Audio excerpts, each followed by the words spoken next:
here at the Racecourse Hotel and Motor Lodge, Ruapuna Speedway. Yeah, Ricky Brett, folks, 8C, second to last car there, the ex-New Zealand champion. He's an absolute gasser, this boy, and he's come back to have a crack at beating NZ1 Jeremy Webb. So watch him. There's going to be fireworks in the first couple of laps.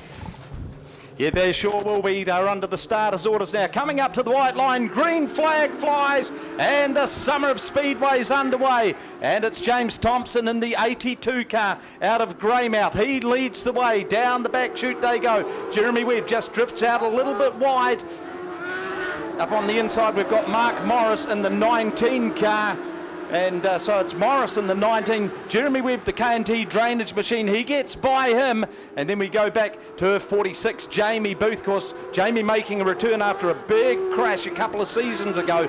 Good to see him back up behind the wheel. Making some moves in the 33 car, all eyes on the Wanna Dig car of Tyler Warnock. This guy is tougher than goat's knees, and I'm picking he is going to be one of the real form horses as the season goes on. Already up there into fourth spot. James Thompson making no race of it right now, but you do notice that the 1NZ car, that is Jeremy Webb, just starting to reel him in as they go through the Stadium Finance prison bend. Still a good old battle going on for the Mitre Money. Warnock's worked his way through to third. That demotes Mark Morris back to fourth. Look at the gaggle of cars there.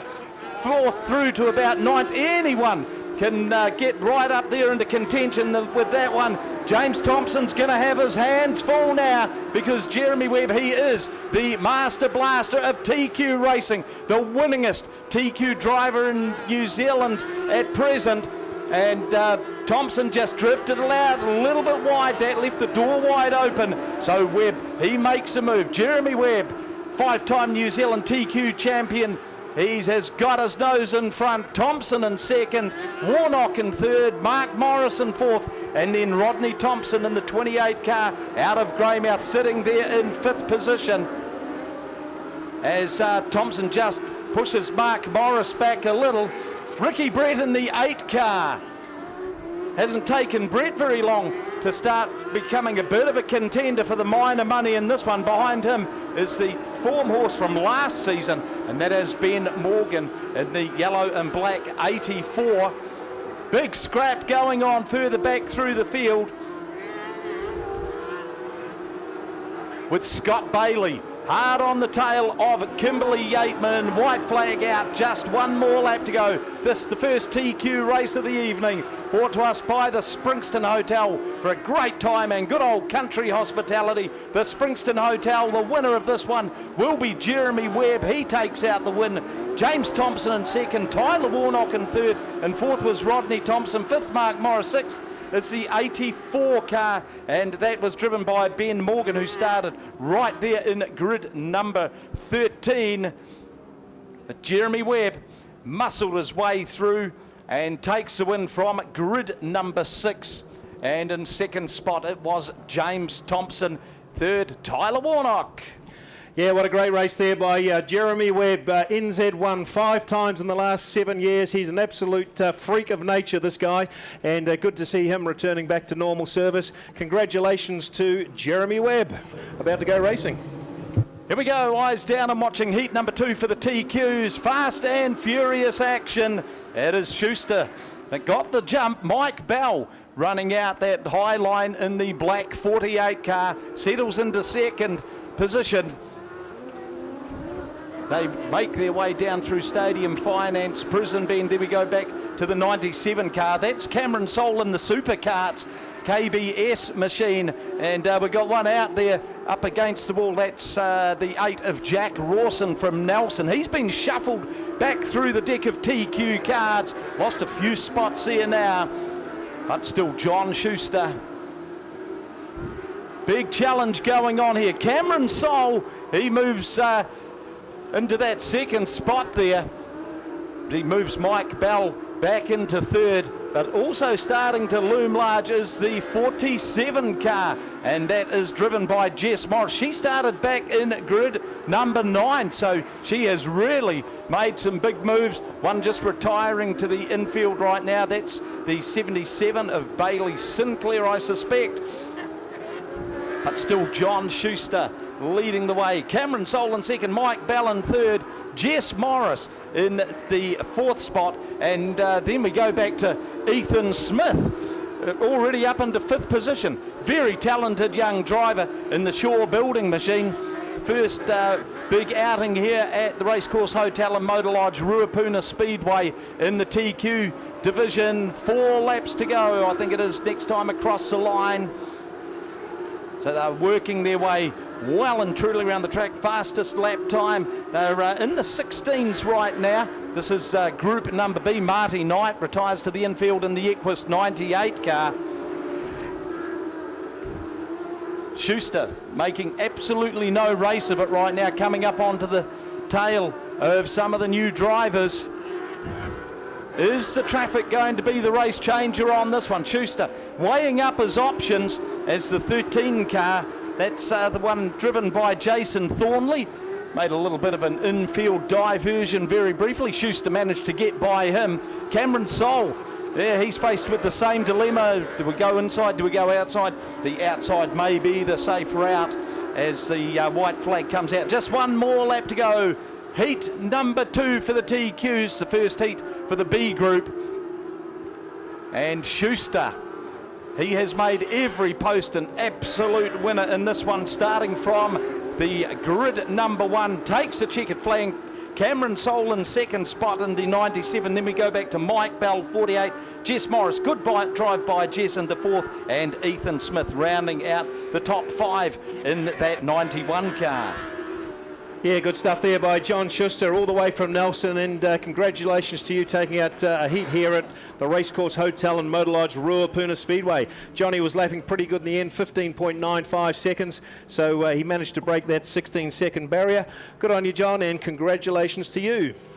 As they quietly go around, and they've let them go, so that's about all we'll get with those. We'll pick them up as they go into the Stadium Finance Town Bend for the first time. I see Jackson Clark sitting there up close to the front too, is Malachi Webb as they come in. It is the 54 of one of the Thompson boys, Cohen Thompson from Greymouth, who leads this 62 car, which is Brodie Morris in that second spot. Then we go to 54, Jackson Clark, and the 10 of Malachi Webb. They're the first 4 as they come through. Then it looks like we've got 12 of Ben Everett in there from 23. Jack Brownlee's the 8 car of Romeo Warren Webb, the next one on the track. They make up the first half of the field. We've got 1 or 2 new ones coming through. The 22 of young, where have we got his name down here, Johnson in there too. 98 of Jack Reed. But it's still Cohen Thompson out in front of the field, being chased by a couple of the Christchurch boys. Are starting to come into some lap traffic now. Thompson will be the first one to go round the 98 of Jack Reed, followed by Brodie Morris. Then Jackson Clark in the 54 with Malachi Webb, all getting round there safely. They've got another one they're going to come in underneath of, as the white flag has come out. But it looks like the first quarter midget will be won by the 54 from Greymouth of Cohen Thompson. From 54 Christchurch, Jackson Clark. Malachi Webb takes up that third position. Brodie Morris will be in that 5th spot, just finishing behind the 23 of Jack Brownlee's. Then some of the others, we should always mention them as they come home. 8 Romeo Warren Webb, the 7 of Louis Isabel Clark. We've got a couple of ones from Nelson in here as well. There's Mac Rawson in the 88, Monika Rawson in the 8, the 15 of DJ Shilton, the 21 of Tom Everett, and the 42 of Leela Harper. So a big class of these quarter midgets. Don't have a problem filling a field with them, Craig. No, absolutely not, Warwick, and that's good to see the quarter midgets really exploding in popularity. And Cohen Thompson, congratulations to you, mate. You've come all the way from Greymouth, and you've managed to take out the first heat of the quarter midgets tonight. Here we go, Access Man Modified Sprint. This is race 4 for the evening, and they're going to trundle up to the white line. Green flag flies, and it's the import parts machine of Craig Cox, that 5 car. He's got the early running out in front of the field. Harry McIntyre makes a big charge around the top into second. He's followed very quickly by the 34 car of Brett Booth. Cameron McKenzie sitting there in the 4th spot. Young Liam Astle already starting to work his way up through the traffic. He's hard on the tail of Courtney Jones. Courtney in that black car, number 11, with the Springston Hotel signage on it. But Craig Cox making every poster winner very early in the piece in this, the first modified sprint race of the evening, already knocking out some impressive lap times, a 14.979. So he's half a coat of paint away from Tom Lumsden's long-standing record. Just lost Dave Clearwater in the black 35 to the infield.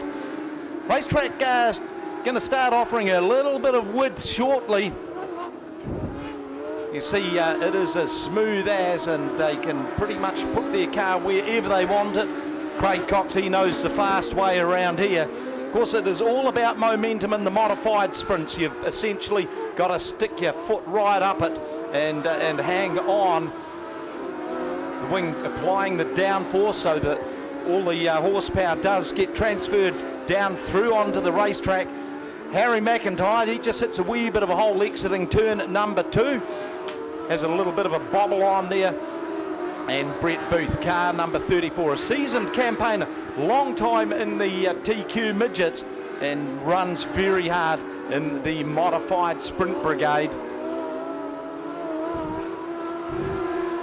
Of course, last season, Jaden Basilay was the guy that they were all chasing. He was pretty much unbeatable. He had 5 heat wins through the year. Courtney Jones had 3, so Courtney was always there or thereabouts. White flag flies. It is the import parts machine of Craig Cox. That's the blue number 5, just coming up onto the tail of Shane Cornelius in the 92. And so it will be a win for Cox. He makes a bit of a dash up the inside. Harry McIntyre in the McKendry Construction 47 is second, and Brett Booth in car number 34. He does cross the line in 3rd spot. Yeah, good run there by the modified sprint. I see down your end, boys, there's a wee bit of a little hole as they come out of turn 2. There's also one developing just off the running line as they throw them into turn 3. So early on, that's seen 1 or 2 of the cars just bobble around there. Certainly they'll be watching that for the future, but yeah, a good run there for those modified sprints. No one got into any real trouble. Yeah, good stuff there by Craig Cox, the import parts specialist, 5C. He is a flyer. We expected him to get out to an early lead, and he didn't disappoint. So congratulations, Craig. You take out the modified sprint first race at Ruapuna. Coming on down now, they'll come into the start box fairly shortly. Pretty even, the front 2. Shooter Hawkins is looking for a bit of a sneak there, trying to jump through, and he certainly has done that on the inside. But Simon Moore, he's up to the task. He's trying to get him back, but it's Hawkins in the front of the field from Simon Moore. Andrew Marker holds that 3rd position from the 4 of Riley Letton. Then we go back to 78, Mark Morris, pushing that car up into that 5th spot. Kirk Hawkins drifted out a bit wide. He's lost 2 spots there. So it's still Moore from Marker, Hawkins, then Letton, then Mark Morris, Kane Jevon in behind there, then Andrew Gregg, Scarlett at the 37 out a little bit wider, followed by the 7 car of Adam Farrar. But Simon Moore Plumbing Limited just leading the Jevons Power Tools 51 of Andrew Marker. Oh, big tumble there, didn't catch up with watching the front runners, but we've got 75 Andrew Gregg upside down, and the one that's running into the infield is the 37 of Jeremy Scarlett. Yeah, the 78 car being driven by Mark Morris just got a little bit sideways on, and Andrew Gregg, teammate. Not over good. She went. Not good, boys. So, yeah, as you say, Andrew Gregg tipped it up. He is the co-owner of the 4 cars in the V6 Wingless Sprints with his wife, Amanda Gregg. So, slightly disappointing. Hopefully they've got a few spare parts and they can get that thing up and running. And Andrew's a good competitor here, Warwick. Yes, they're just easing him over now. It took to half the crew with it. Certainly will need looks like the front end's got some damage on there. It'll need to be lifted up, I would suggest. Looking from here, Andrew seems to be not too bad. He'll be just getting a bit of air as he gets back sunny side up.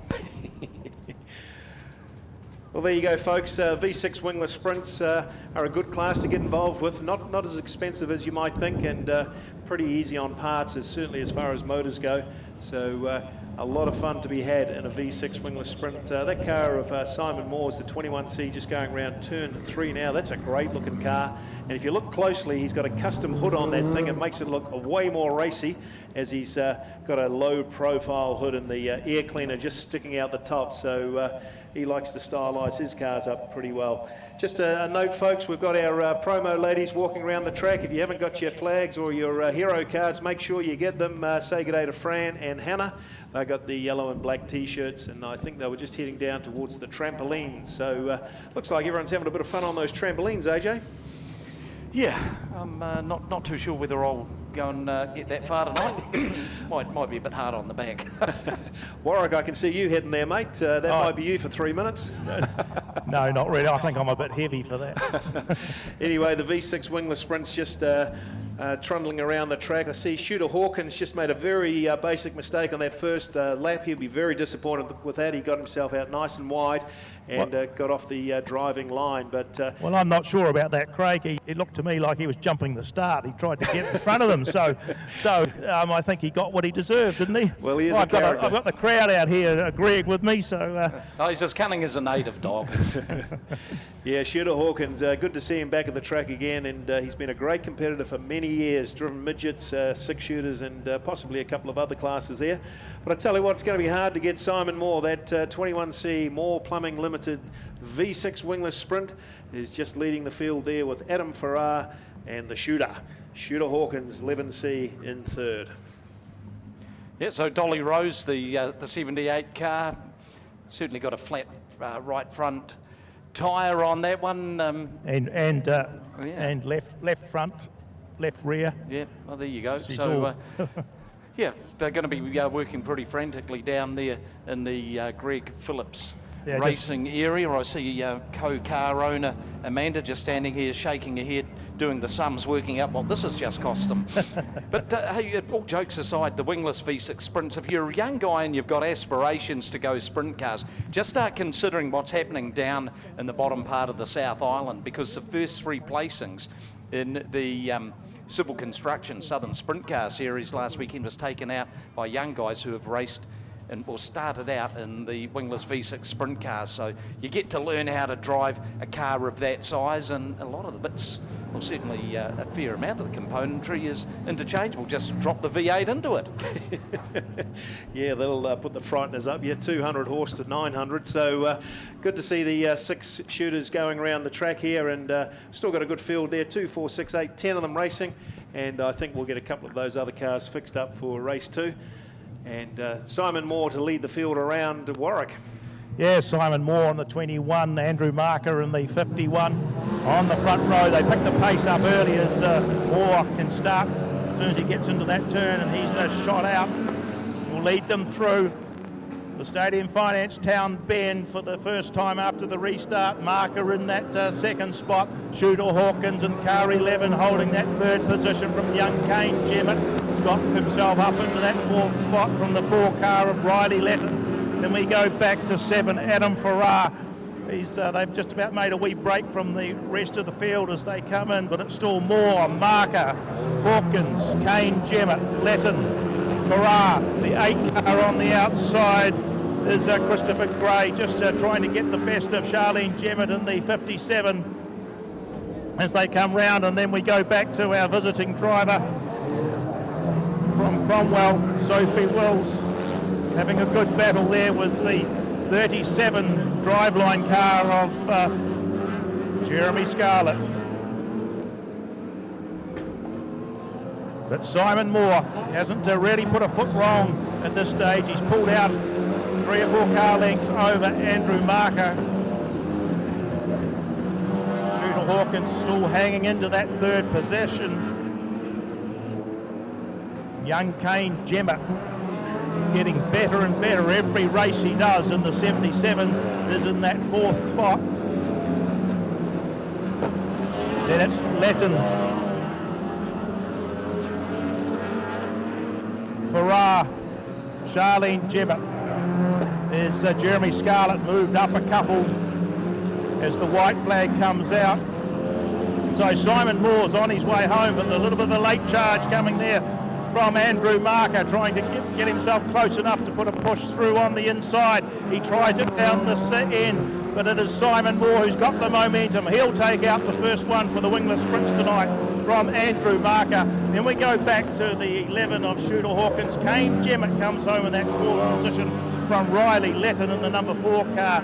Adam Farrar in the 7th, Charlene Jemmett in the 57, and the 2 boys and the girl down the back, well, they were having all sorts of little hassles on that last lap. Looks like it was Jeremy Scarlett got in just ahead of Sophie Wills, with the 8 of Christopher Gray rounding out the field. So, anyway, racing we go, and looks like Jamie Brown's got away to a good start, but there's the old man of the field, Glenn Drury, poking the Access Man car into that 2nd spot. Is he going to challenge for the front already? 3 wide, but Liam McCoubrey in the 12 goes right round the top side and pulls up on the outside of Glenn Drury. A drag race into that Stadium Finance Town Bend, and it will be Drury that comes out in front of McCoubrey.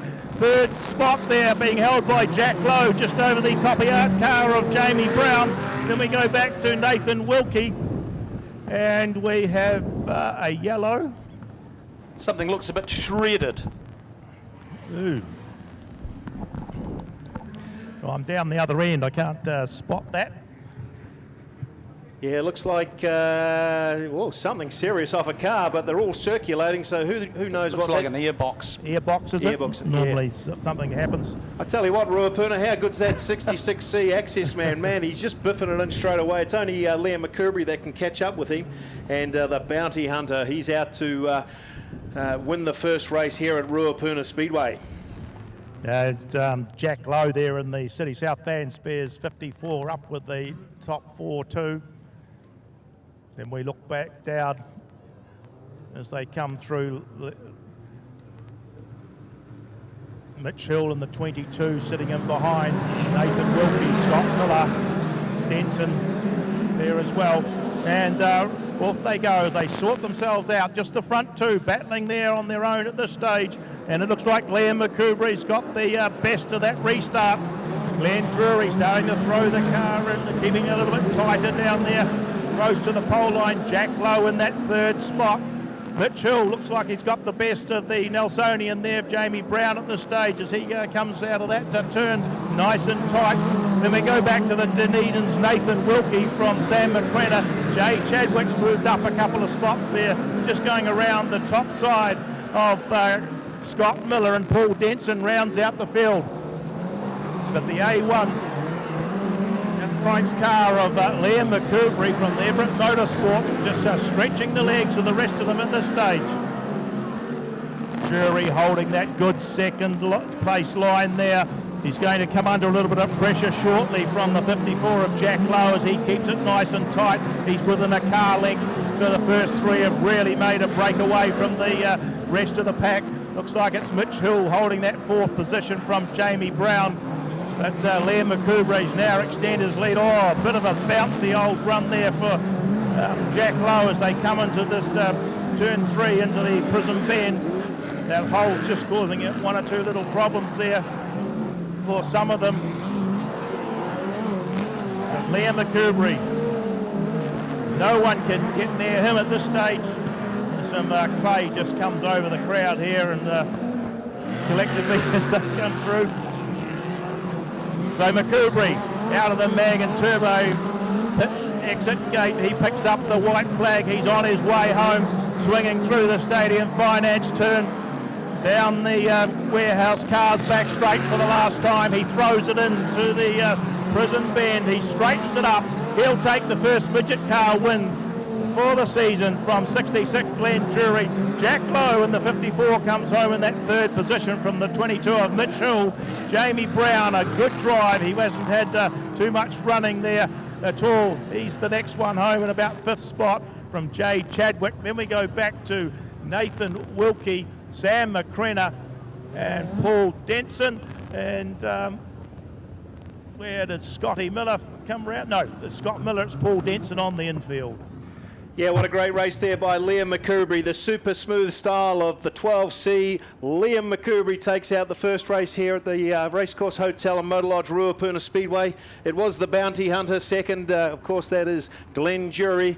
And third was Jack Lowe, who had all sorts of setup problems in that car. But congratulations again to Liam McCoubrey. Yeah, Campbell McManaway, how good is it when you're just 20 years old and you're fearless? But I tell you what, this is going to give him a fright. 900 horsepower in a sprint car going around Ruapuna Speedway.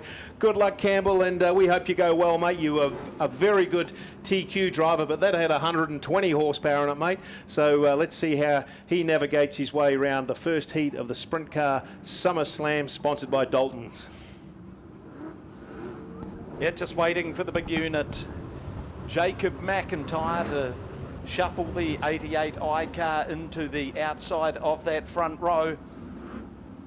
Of course, first really big sprint car show that we have here is the December 19 round 1 Hydrolink War of the Wings, but next meeting, another round of the Dalton's Sprintcar Summerslam, and what a nice way for guys to get the season underway is to put in a good return. Points go 20 for the winner down in the heats, double points in the feature. Eyes down and looking, here we go. They go across the white line and the green flag flies, as does the fur. It's Dave Kerr on the inside, got a little bit of a push on in the Springston Hotel. Jacob McIntyre, he's got the wheels up, he's got the wheels down, he's been shuffled back into fifth spot right now. Connor Rangi in the 57 car into second.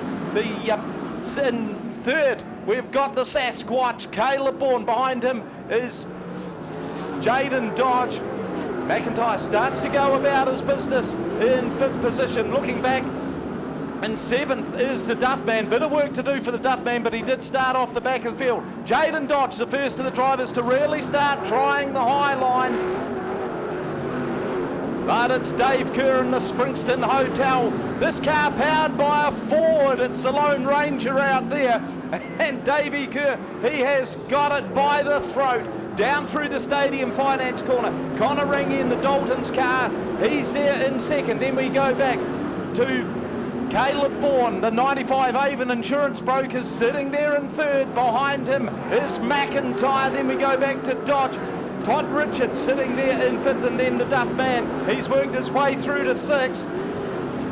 Dave Kerr wringing everything he can out of the mighty Ford. Gets the wheels up as he powers his way through the Stadium Finance corner. And Rangi, he is throwing everything at it. He can't make any impression on Kerr. Kerr down there at 13.793. His current lap time. Lap traffic. This rewrites the book. Kerr up onto the tail of Shannara Stronach in the 21 car from the deep south. McIntyre loops a loop, rejoins the fray, but he's been spat out like a dud chick and he's drifted down through the field. Kerr and Rangi have both got by Stronach. Boy, it's a traffic officer's dream in front of them, isn't it? Dave Kerr now in behind Sean Ashton in the 73 car. Prison bend to negotiate. Checkered flag time. Dave Kerr takes the win. Connor Rangi in second.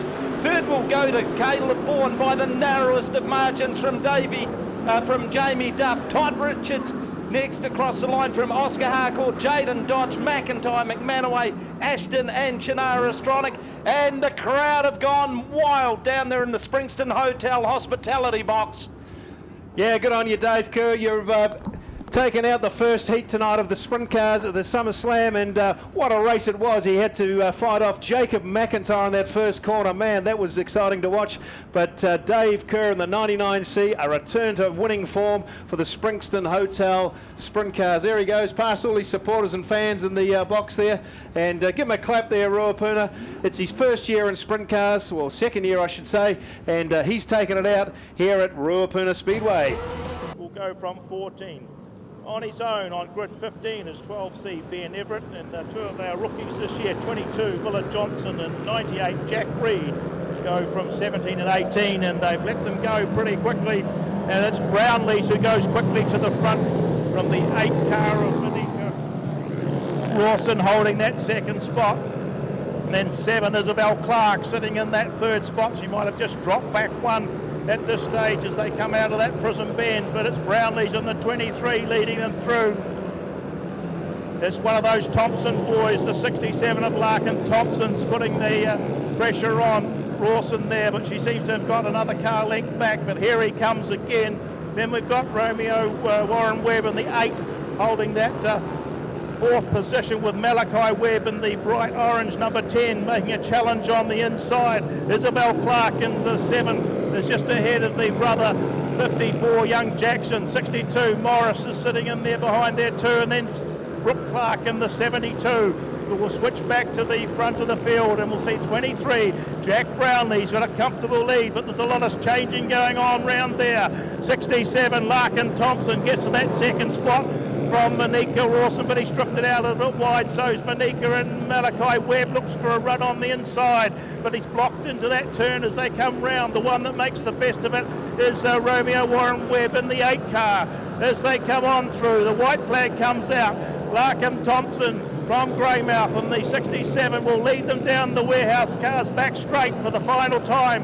Romeo Warren Webb got into that second spot. We've got Ben Everett spun up here on the inside, so it'll be a pretty quick red after the finish, with Brownlees wins that race.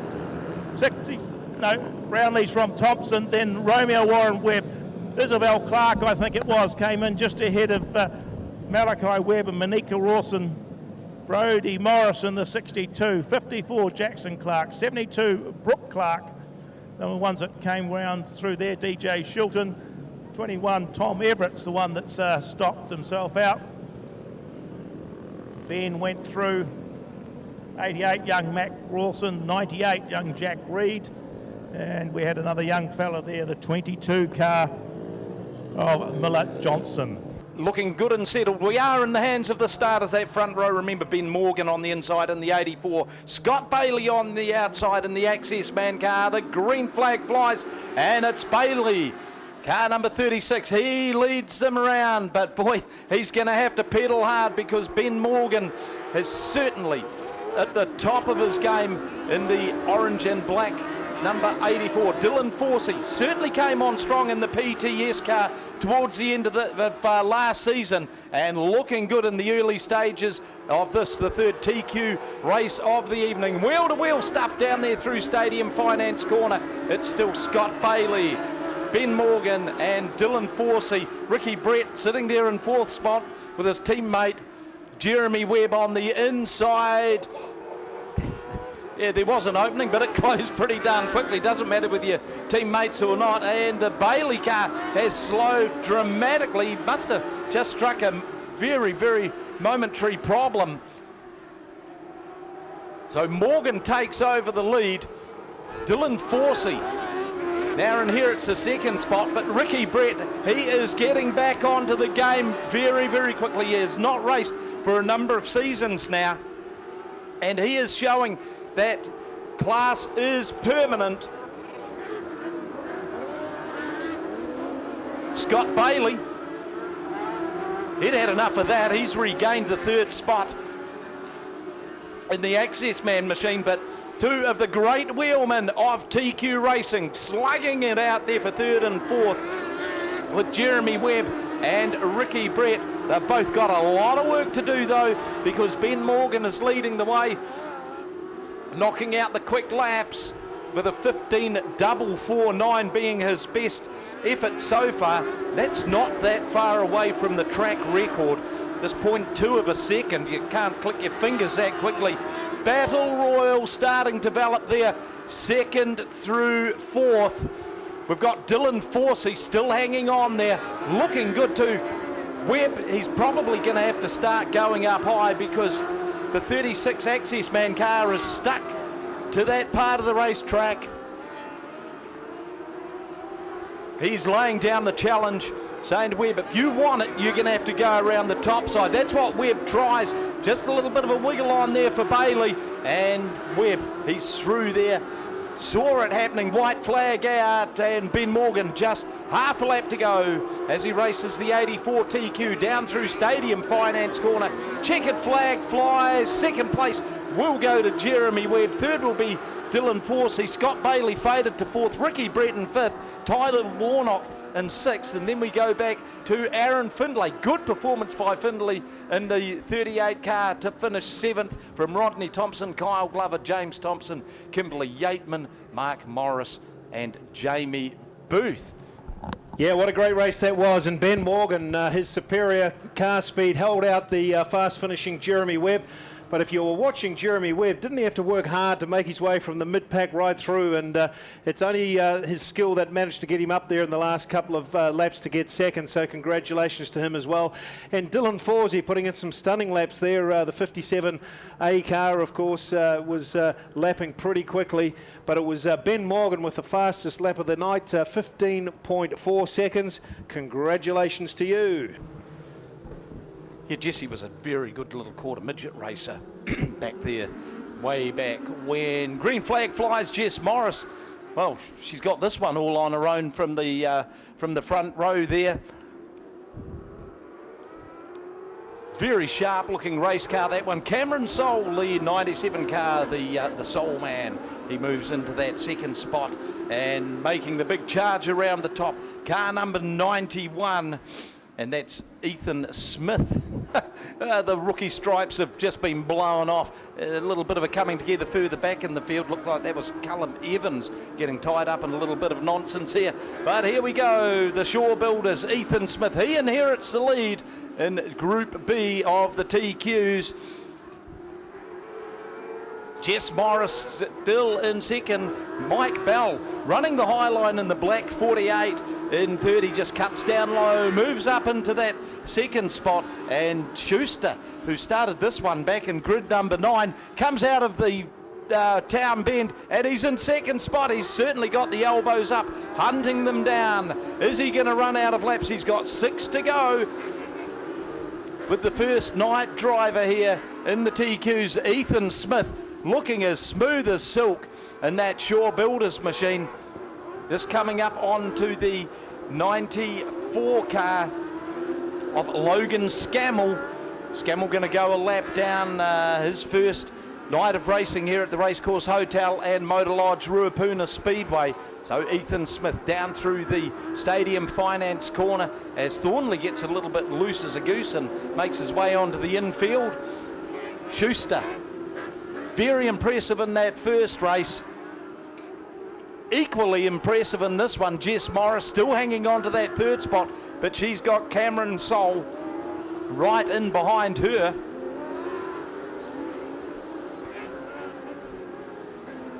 A gaggle of cars further back. Mike Bell, oh boy, they're all over the shop a bit further back in the field. Mike Bell was on again, off again. But Schuster certainly starting to wear down Ethan Smith. There's only a car length between them now. Of course, Schuster, a bit of a veteran in the TQ fields. White flag, Ethan Smith. Can he hold on? Just one more lap to go in the B group. Ethan goes out a little bit high, left the door slightly open. Schuster couldn't make anything of it. But Schuster, big run up the inside. About the charge for the line. And Ethan Smith's going to notch up his first win in TQ racing. John Schuster in second, Jess Morrison third, Cameron Soul in the 97 fourth. Marty Knight, he worked his way up into fifth spot in the 98 car. And then we go to the 8 car of Jack Rawson, filling out the next spot. Well, they'll be pretty happy in the Shaw building camp. Ethan Smith started from near the back of the field. Of course, that's where the new boys have to start.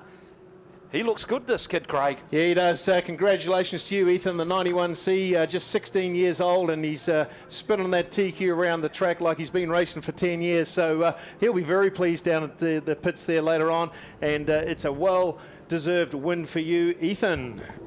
Rightio, here we go. They're just coming round to the white chalk line. Brett Booth on the inside of the front row. Courtney Jones on the outside.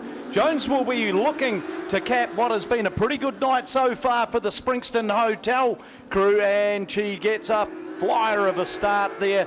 Already built up quite an advantage down the back chute past the Value Cars Warehouse Grandstand through Stadium Finance Prison Bend, and it's Courtney Jones leading the charge from Brett Booth in second. Here comes Harry McIntyre in the 47 car. That's the red and black machine. He's in third, and Craig Cox, well, he's all elbows and knees there in fourth spot right now. That is in the import parts machine. Bit of work to do yet. Oh, Harry goes round. Manages to keep the car running, but he's gone back to sixth spot right now. His rivals are going to breathe a sigh of relief on that one, with Courtney Jones still leading the way, and she has got a big advantage. Boothie's got a lot of work to do in that 34 car, but that may be the least of his problems. Here comes Coxie in that blue Cox racing machine.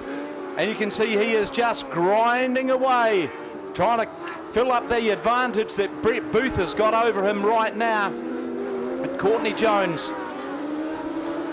caught us all out by arriving here with the car in black after a career in the fluoro yellow. And it's very much a night of, if it's black, you're going to see my back, aren't you? Because she is really flying. She's hoeing into her work there. Good lap time of 14.972 is her fastest effort so far. Laps counting down quickly. 3 to go. Next time by for Courtney Jones. Just coming up onto a couple of tail enders. That's Shane Cornelius in the 92 and the 35. Well, the nightmare continues for Dave Clearwater as he retires to the infield amongst a cloud of smoke and steam. White flag out next time for Courtney Jones. She's got pretty much the length of the straight advantage over the next best car, and it's Coxie running the high line, who momentarily grabbed second, and he's chewed up and spat out Brett Booth. So it's now Cox in second, Booth in third. Checkered flag will come out this time. Our race winner will be Courtney Jones in the Springston Hotel Brian Hum Contracting number 11. Craig Cox in second, Brett Booth in third, and then we go to the fourth place was held down by Cameron McKenzie. Harry McIntyre finished there in fifth, and Liam Astle continues to show good improvement there in the 8 car, finishing in 6th position. Well, it was a go to woe that time round, Craig. Yeah, it was, and what a great result for Courtney Jones, our fastest lady on dirt in the 11C modified sprint. She absolutely streeted the guys, and good to see her take out a win here at Ruapuna tonight. Right, the 78 cars parked up in the pit, so we've got Adam Farrer in the front row, then we've got Charlene Jemmett, Andrew Gregg, Kane Jemmett, Sophie Wills, Jeremy Scarlett, Andrew Marker, Riley Letton, Shooter Hawkins, Matt Phillips, Simon Moore, and Chris Gray down to Warwick. Yes, and let them go. And it's going to be the 7 car of Adam Farrar who's out the front there with the Andrew Gregg. Looks like Gregg's moved to the front of the field from Farrar. Then I see Charlene Jemmett sitting down on the inside trying to get a run through there. Kane Gemmett's gone topside. He's fighting for that second position, but it's Andrew Gregg from Kane Jemmett. Andrew Marker in the 51's gone wide and going round the top side. Oh, there's a 7. I think Farrar's gone right round. whether he can get it going or not, and stop the caution coming on. Meanwhile, the scrap's on at the front with young Kane Jemmett and 75 Andrew Gregg as the yellow light just came on, just as the moment that Ferrara got underway again. He'll come round behind the field as they'll double up for the restart. So 75 Andrew Gregg, Sockburn Mowers, Gemmett's Power Tools, Kane Jemmett on the top side. Then the other Jemmett car, 57 Charlene Jemmett. Well, they've been swapping over there a little bit with Andrew Marker. Looks like he's coming to the inside. So that's the front four. Then it'll be the 11 of Shooter Hawkins outside him. No, he swapped over as well now. So inside comes the 21 of Simon Moore. Hawkins on the outside. Then 37, Jeremy Scarlett, the 4 of Riley Letton. Sophie Wills is there as well, as is Christopher Gray. Oh, a bit of a touch up there, and it looks like that'll be Kane Jemmett that's gone up on, gently over on his lid and rolled over. Yeah, Warwick, he was just anticipating that start a little bit, just got his wheel hooked up, and it was pretty gentle, but it could have been a lot worse. Of course, he tipped himself up in front of everybody, and he was lucky not to be punted around a wee bit, to be honest. So Kane Jemmett, he's really getting into it these days. I watched him at Cromwell recently, and he was certainly a hard charger there. I see Andrew Gregg's had another bit of bad luck. That's a flat left rear for him, so he was part of that deal, I would say. And look at that, Kane Jemmett all back on the right side now. If he's got no flat tyres, he will actually get a restart, but difficult to know at this stage. Yeah, of course, with Speedway, it can be such a cruel sport. One week you're the chicken, the next week you're the feathers. And remember the start that Andrew Gregg got last year when he was almost invincible. And yeah, they're certainly going through the free air into the tyres tonight, aren't they? I'm just watching Amanda Gregg there. She's looking at every car of hers, just going. She's got a head shaking, thinking, "What do we have to do to get a straight race out of this?" Yeah, she's got the credit cards at the ready too. Don't tell Andrew that. So anyway, Kane Jemmett getting his car put around the right side, and hopefully he gets a restart. I mean, that would be quite a story, isn't it? Tip her up on Saturday night at the races and get up and start again. So fingers crossed. Yeah, they are a couple of the great Speedway families, the Jemmets and the Phillips, and of course the Jemmets. You know, old Ron, he used to race way back in Aranui days on bikes and in midgets, and then of course he was instrumental in racing here, raced TQs, raced midgets, raced solos, raced sprint cars when he was about 70. And the Phillips family, you had Barry and Brian back in the old stock car scramble days, and then they were officials here, and you know, it is one of those family deals, isn't it? And you know, they're in the third and fourth generation of involvement here at the Racecourse Hotel and Motor Lodge, Ruapuna Speedway. It's you know, it becomes like a family gathering. Absolutely, that's what's good about Speedway, folks. It's why we encourage families to be here. It is one of the last old school entertainment venues, and we anticipate keeping it this way. So the more fans we can get to the track, the better. And here's just a wee story for you, AJ. The Redgrave Rockets, Brian Phillips, was a stock car scrambler. Now, Brian was my neighbour, and that's how I got introduced to Speedway many years ago. And they had about 6 guys in the street that used to go racing out at the, well, I guess it was the Glen back then or something out that way. Kaiapoi, that's right. Yeah, Jack Bryan would have been one of them. Yeah, Jack Bryan, Barry Broomhall, my father. There was Brian Phillips, a couple of others there, and Ian Macbeth, I think it was. And Sandra, she sits up there on turns 1 and 2. She never misses the Speedway. So good to see you here, Sandra. And you're supporting, of course, Andrew Gregg, who is your son-in-law. So it looks like we're going to go racing again. Yep. Back to you, Warwick. Yes, they're all lined up going into that Stadium Finance turn. And it's Andrew Marker in the 51 who leads them through. Gets the green flag as they come round. Shooter Hawkins just drifting out a wee bit with a bit of oversteering there. Simon Moore on the 21's got through, but we've got another one that's been involved in the tangle down here, and the front end's gone, and that is the 7 car of Adam Farrar.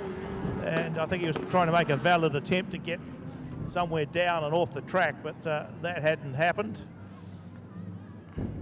Well, I've just seen Amanda put her hands in her face. That's another car of theirs. Just, oh goodness, so they haven't had much luck today for sure. And that's Adam Farrar's front end collapsing there. Didn't see it myself, actually, Warwick. I guess he got touched up by another car. I didn't catch it either, but there was a bit of contact down in here in front of me. All right, we're getting a fair few cars on the infield here, so let's get Adam Farrar off the track and we'll get back to racing. Yeah, I see we've lost the 8 car there of Christopher Gray's coming as well. Yeah, well, this opens up a good race for Kirk Shooter Hawkins and Andrew Marker. They're 2 good flyers off the front there, and of course probably the guy that's lapping the fastest, Simon Moore. So watch out for those 3 there. Just looking at the lap times here, looks like Kane Jemmett in the early lap was the fastest, followed closely behind by Andrew Gregg, but that was obviously just before he crashed out his car. So Adam Farrar getting that car pulled off the track, and a lot of those front ends can be repaired fairly quickly. Hopefully it's just a couple of aluminium steering bars that need replacing, but sometimes it's a bit more serious than that.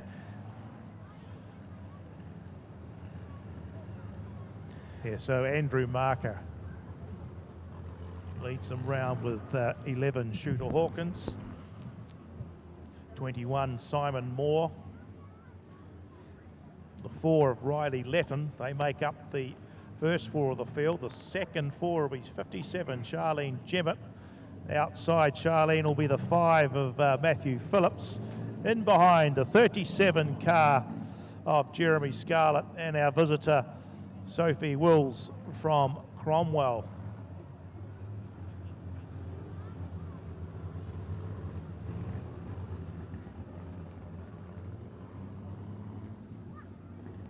So they're ready to go. We just got to get the orange light extinguished and the crew. So it looks like they're sitting there. Gone this time, so we should be underway. Down into our Stadium Finance Prism Band. The light's gone green, and it is 51 Andrew Marker who gets the jump on the rest of the field at the restart, but Kirk Hawkins is coming in. Oh, and he gives him another push, so he recovered himself. He holds that second position. Simon Moore into that 3rd spot on the inside. Blue car, the 4, Riley Letton holds that 4th position, but 51 Andrew Marker not going to let Hawkins get close at this stage. Simon Moore may be lining up for a challenge on Hawkins, just not quite close enough. One mistake though will be all it takes. So it's Marker, Hawkins, Moore, Letton, Phillips, then Charlene Jemmett, then Sophie Wills and Jeremy Scarlett. That's the running order in these wingless sprints in their second race here at the Racecourse Hotel and Motor Lodge, Ruapuna Speedway on opening night. Now there's a bit more of a challenge at the front here as Kirk Hawkins tries to come through underneath. Simon Moore got it out of control. He recovered, but he dropped way back in that 3rd spot. Still Andrew Marker up on the top side. There goes Hawkins, is cut down through on the inside run to take over the lead from Marker. So Hawkins, Marker, still Moore in that 3rd spot from the 4th of Riley Letton. Then Matthew Phillips chasing nicely, looking for a run on the inside, but there's no doubt about the front 2. Kirk Hawkins in the Hayden 6 shooter, leading them down the back straight, watching to see what's happening with the flags. Andrew Marker still in that 2nd position. They've made quite a comfortable break on the rest of the field. Simon Moore's got 3rd, sewing up by the looks of things at this stage as he tries to move out a little bit wider. Momentum's the name of the game with these wingless sprints. Can't afford to get too sideways and just lose too much speed. But Kirk Hawkins gets the white flag. He'll come round down the back straight, down past the Value Cars Warehouse Grandstand into our Stadium Finance Prism Band for the last time. It'll be 11 Kirk Hawkins who'll pick up the win from 51 Andrew Marker. Simon Moore comes home in that 3rd place in the 21 car from the 5 of Matthew Phillips. Then Riley Letton was followed in by the 57 of Charlene Jemmett, the 47 of Sophie Wills, and the 37 of Jeremy Scarlett. But yeah, well, your man got it there this time. He gave Andrew a bit of a shunt there before, but he recovered to take the win. Two of them on the back seat of the bus, but two very capable drivers. Coming around now, they're starting to pick the pace up for these midgets as they get underway. Nothing as they go past the start-finish line, but it's 21.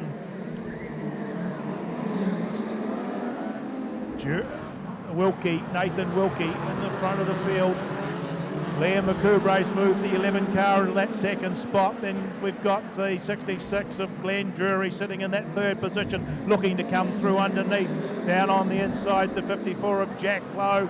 Then we go back to the 22 of Mitchell, 98 of Jay Chadwick. They'll have a little battle at the tail of the field on their own. But it's Nathan Wilkie's got himself out to a nice good run. He's going up a little bit higher on the track, keeping the momentum up through the turns. There's Liam McCoubrae just cut down low, trying to cut some of Wilkie's lead out. In behind on this in the 66, the Access Band Toyota of Glenn Drury. He's got that all set up quite nicely. And Jack Lowe just sitting down a little bit tighter on the track down this town bend. But coming out the other side, there's still not a lot in it. The young man from Dunedin still holding the line, but he's drifted up too high, and Liam McCoubrae pushed the 12 car through into the front of the field. Wilkie's fighting back on the inside, but I think McCoubrae's got the run out of that turn. Wilkie moves back to that second spot.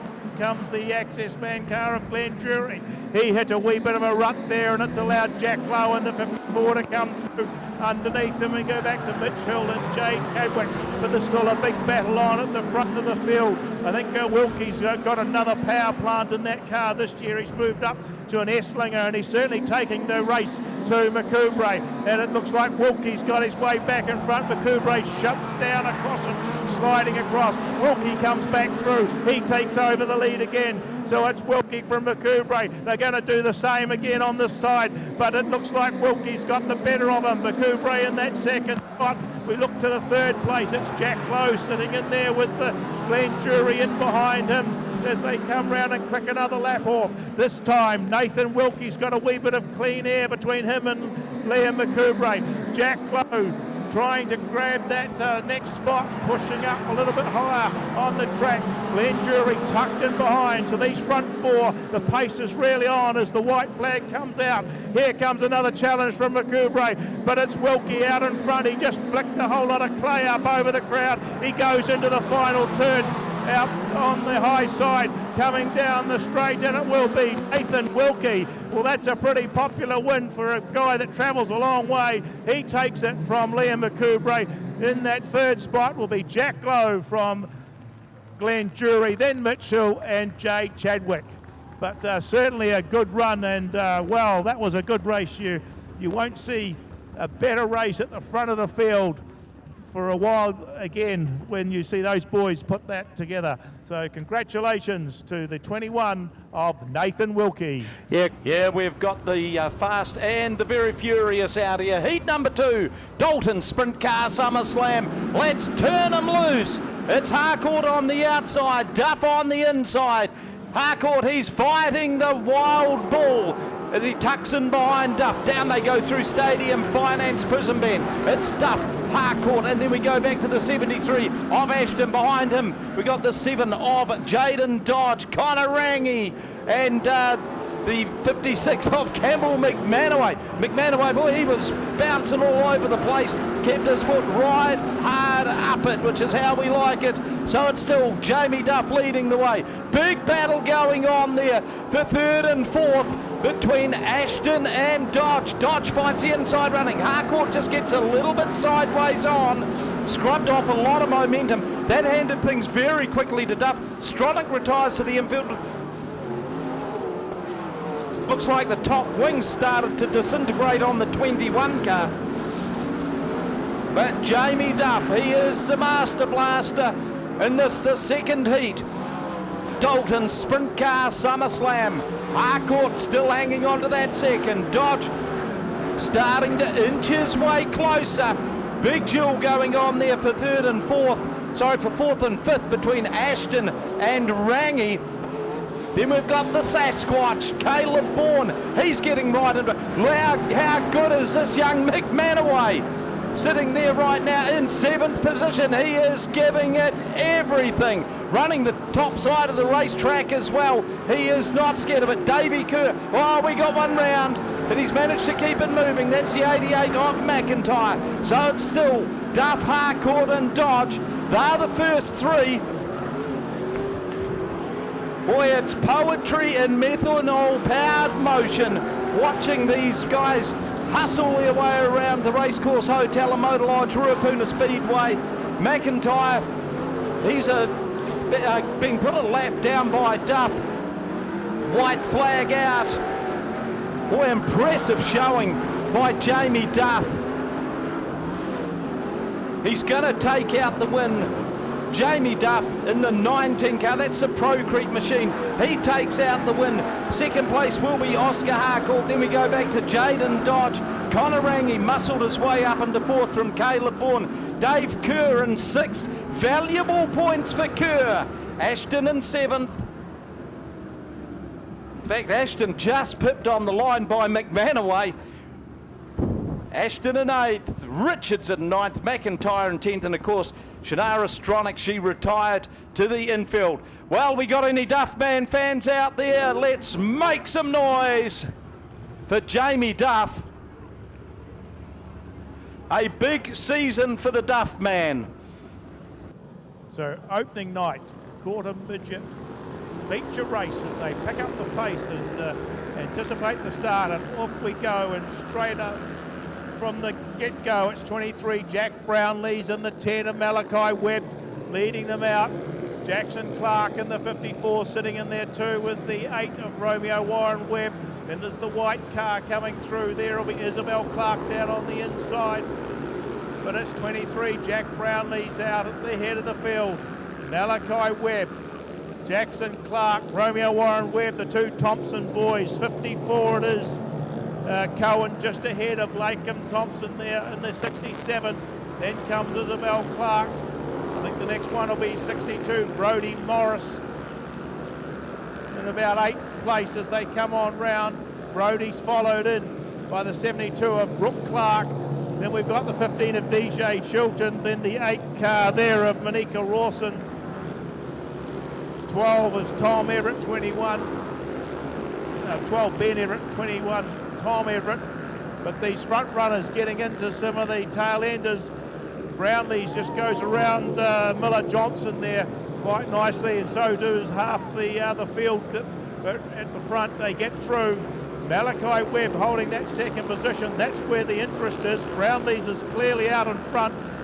The 10 car of Malachi Webb comes through with Romeo Warren Webb in the 8th there. Then it's the 67 of Larkham Thompson sitting in just ahead of the 54 of Jackson Clark. So the feature race. The white flag comes out for Brownlee's. Still Malachi Webb in that second spot. Romeo Warren Webb chasing, trying to look for a higher run as they come through. Can he get there? Larkham Thompson in the 67's down on the inside of Webb. It'll be Brownlee's who takes the win, no doubt about that. Malachi Webb takes the second spot from the 67 of Larkham Thompson. Then Romeo Warren Webb, the 54 of Christchurch car of Jackson Clark. Then came the 54 Cohen Thompson, Isabel Clark, the next one through. And that's where I can just about lose the field there, boys. But Brownlee's again, talented little runner, made a break from the front of the field and has taken out the first feature for the quarter midgets for the new season.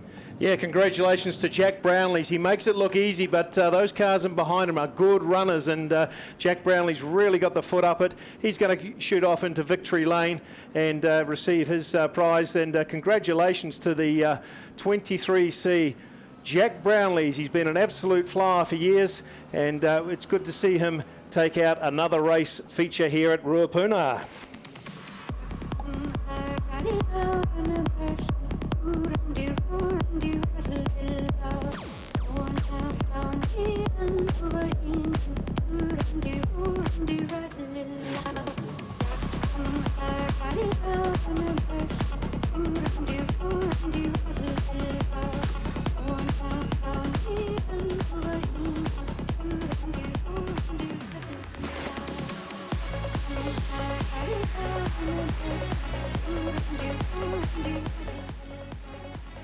There you go, folks. Give it up for Jack Brownlees. Good to see him take out his feature race here. And while we're getting a quick interview with our young quarter midget flyer, we've got the lolly scrambles going out. We've got Andrew Gregg and looks like Andrew Marker on the back of the truck.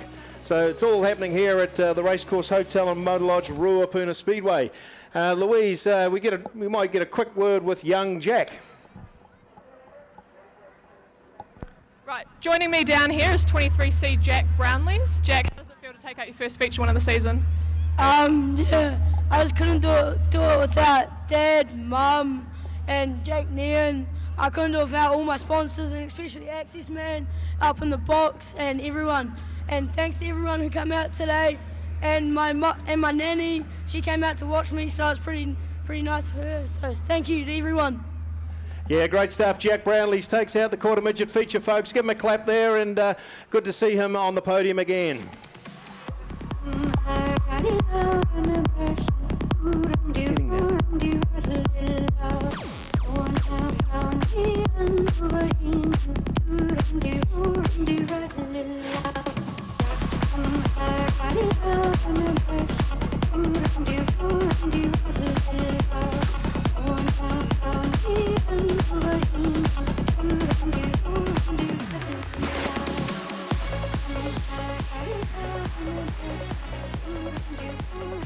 Well, of course, it is lolly scramble time, and hey, look, how about kids just let everyone get a little bit of a chance at taking home some of that candy, some of that sugar. I know Mum and Dad don't want you to take the whole lot, so, you know, let's make sure that all the kids have a fair crack at it. You won't find lolly scrambles at too many places now, but this is good old school family entertainment, so... Yeah, come on, you big ones. Let the little ones have a little bit of fun out there. We don't mind the odd scraped knee or so, but watch out for those little kids if you can, folks. And, of course, we said before, Andrew Gregg and Andrew Marker. That's the Sockburn Mowers crew, or the Andrew Gregg racing team that are giving out the lollies. You don't often get to see the drivers, so... there they are helping us out on opening night here at Ruapuna. Yeah, and even old Andrew Gregg's got a bit of a smile on his face after a night that really you'd normally push the button and flush those sorts of nights. I would say patience is going to be a virtue on this one. 15 laps the distance for the journey. It is TQ feature time, brought to us by the Oil Change Kings. We have gone green, and it's Ben Morgan. He got a bottler of a start, and the orange has already come on. For reasons no one knows. Oh, there's one up and over. That's looks like John Schuster.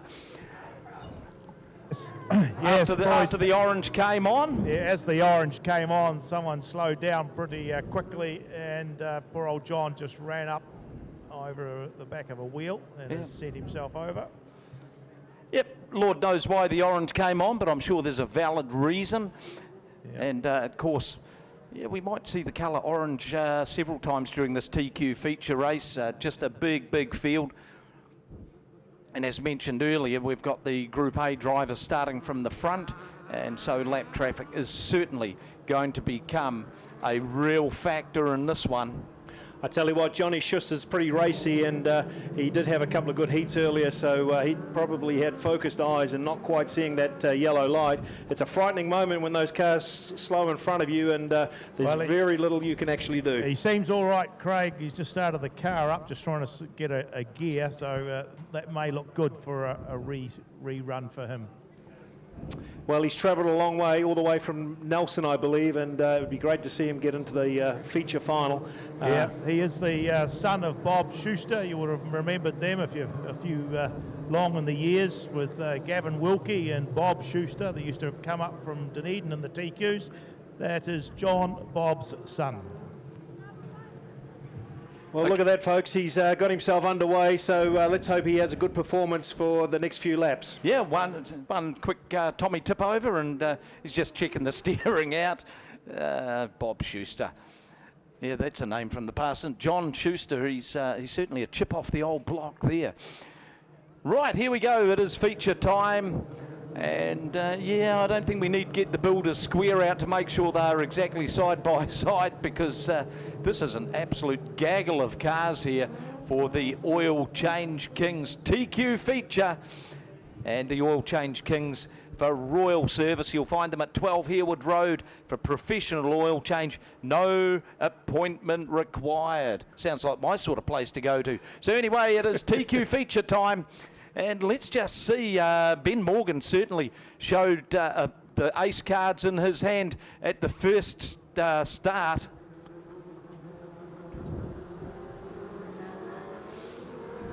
On the outside, it is the New Zealand champion, Jeremy Webb. And Webb, well, he doesn't let this one get away from him. So Jeremy Webb quickly gets his nose in front. They power it on down the back chute past the Value Cars Warehouse Grandstand. Jeremy Webb leading the 84 of Ben Morgan. Tyler Warnock sitting there in third spot, but hard in behind him we have got Ricky Brett and James Thompson. Thompson currently in that fourth, Ricky Brett in fifth. A lot of hard work going to go in the early stages of this race. Young Dylan Forsey currently there in sixth spot. Orange comes on, we've got one around. Yeah, the 13, I think it is Jason Thornley, who was spun around, was sitting there for quite a wee while. So yeah, Jace had a very frightening moment there, Warwick. The cars were coming at him faster than he ever thought, so he's tacked onto the back of the field and he'll get another restart. Well, the Speedway New Zealand officials, for those of you new to Speedway, the Speedway New Zealand officials do have one-way communication with the drivers. The drivers can't talk back to them, which may be just as well, so they are able to establish where the grid positions are very quickly. No excuse if a driver doesn't settle into his grid position. Double file restart. Just one lap in the books. 14 to go. Oil Change Kings TQ feature time. An intriguing battle. Sure to develop. The front runners. Jeremy Webb, 84 Ben Morgan. Tyler Warnock, do not write this guy off in the blue and white 33. And then we've got James Thompson in the 82. Helter Skelter stuff. TQ feature time. And 4 wide as they go down through there. Yellow's going to come on again for a car stopped down there in the in front of the Stadium Finance Hospitality area. And Murphy's Law gets it going again. Race struggling to find any sort of rhythm. Yeah, they're racing pretty hard here today, AJ, and I'm just watching Ricky Brett. For those that love their TQ racing, just watch him. He's trying to make as many moves as he can in the first couple of laps.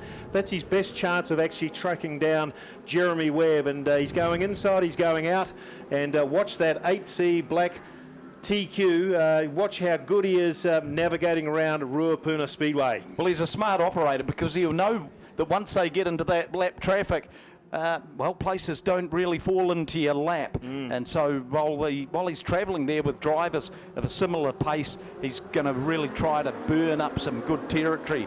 Green flag flies. Webb, Morgan, Warnock. Brett up there into fourth spot. Oh boy, there's some pushing, shoving, argy-bargy stuff going on there.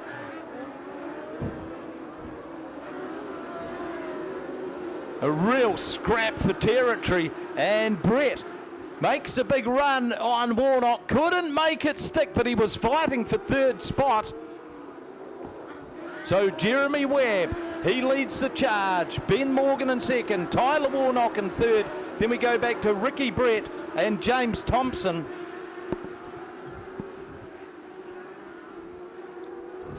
Lots of cut and thrust stuff going on out there. One driver we haven't seen much of tonight, barely fired a shot, is Kyle Glover, and he's locked right back there in about 17th or 18th spot. So a slower start than normal to the season for Kyle Glover. Here comes Jeremy Webb.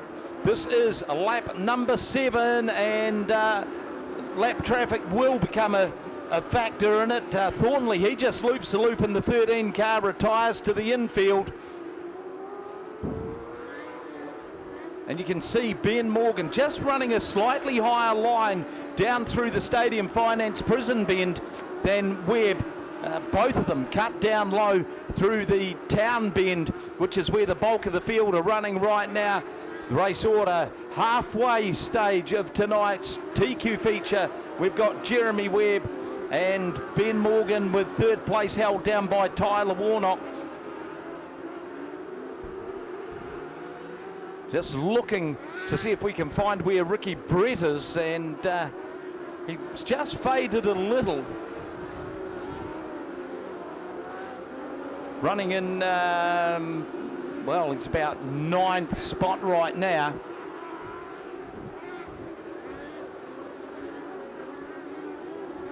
As Ben Morgan, he gets tied up in the lap traffic, has to take to the infield. It was the 91 car that, sorry, the 94 car of Logan Scammell that impeded his procession through the spots. So Tyler Warnock, he's grabbed the second spot. Morgan, not going to be particularly happy about that. He's going to really have to get into his business now. This is the 13th lap coming up shortly for our race leader, multi-time New Zealand TQ champion, Jeremy Webb, leading the way. Warnock in second, Morgan in third. Got one car slowing down the back straight. Let's hope that they can keep going, because surprisingly, once the race has found its rhythm, it's been pretty racy. The K&T Drainage NZ #1 making an absolute meal of it in TQ feature time. White flag comes out. Ricky Brett retires to the infield. That car was slowing. Morgan's regained the second spot. Warnock back in third. Scott Bailey in fourth. Oh, we've got a couple around, and it's Morgan and Warnock, second and third, tied up together. Throw a bucket of water over those two.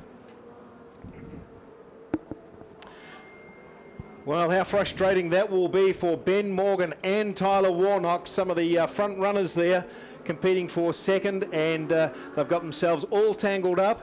And I think we may even call this race, AJ. I did see a checkered come out briefly, so that will be very annoying for those two drivers. And it looks like Jeremy Webb may have actually taken out this feature race. Well, I hope not. Let's give them a shootout to the bitter end on this one, because we really got to sort of shuffle the cards up now, don't we? Oh, those two are not going to be particularly happy with each other on that one. Well, we might actually get a two-lap dash here, but how frustrating, honestly. Ben Morgan's car, the brand new car that he's got there, it's a beautiful looking car. It's sitting on the track so well, and he'll be very annoyed with what happened there. Tyler Warnock's been doing some pretty good laps. As you said before, Ricky Brett did just fade a wee bit, and he's probably run out of puff, to be honest. I mean, he's done some pretty good laps here tonight, and it looks like we're gridding up. Yeah, and look what gets thrown into the melting pot here. Oh, Scott Bailey.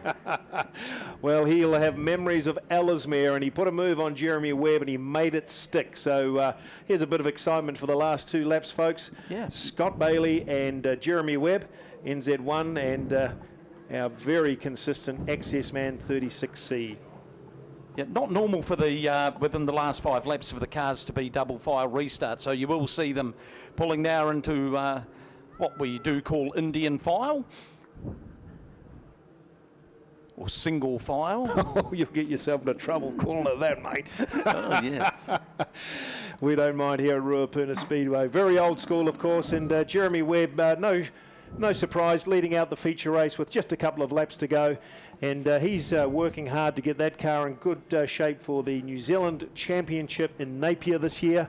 And there's nothing really looking like it'll stop him. There's a couple of good flyers up there, the Todd brothers, which we talked about before. But Jeremy Webb has put them all to bed over the years, and he's looking as racy as ever. Yeah, Webb with 3 TQ feature wins last year, Morgan with 2, Scott Bailey with 1, James Thompson with 1. So the cream has risen to the top. She's going to be pretty much the green-white checker at the Oil Change Kings TQ feature race. Can Scott Bailey dig deep? He did it at Ellesmere a couple of weekends ago. Never, ever underestimate the ice-cold Jeremy Webb in the K&T Drainage 1NZ machine. James Thompson, he's put up another good showing from Greymouth. Those two Thompson boys from Greymouth, boy, they certainly go about their business. Charges. Here we go, AJ. Yeah, here we go, green flag about to fly, and it's Jeremy Webb, Bailey, James Thompson, and Webb.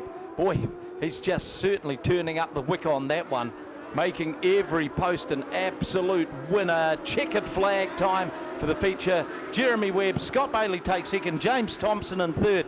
Hard to separate fourth and fifth. I think we'll give that to Dylan Forsey by the narrowest of margins. The 38 car being driven by Aaron Findlay drove from grid number 11 to finish in fifth spot, and then John Schuster in the 62 car finished in sixth. Boy, changing fortunes for Schuster.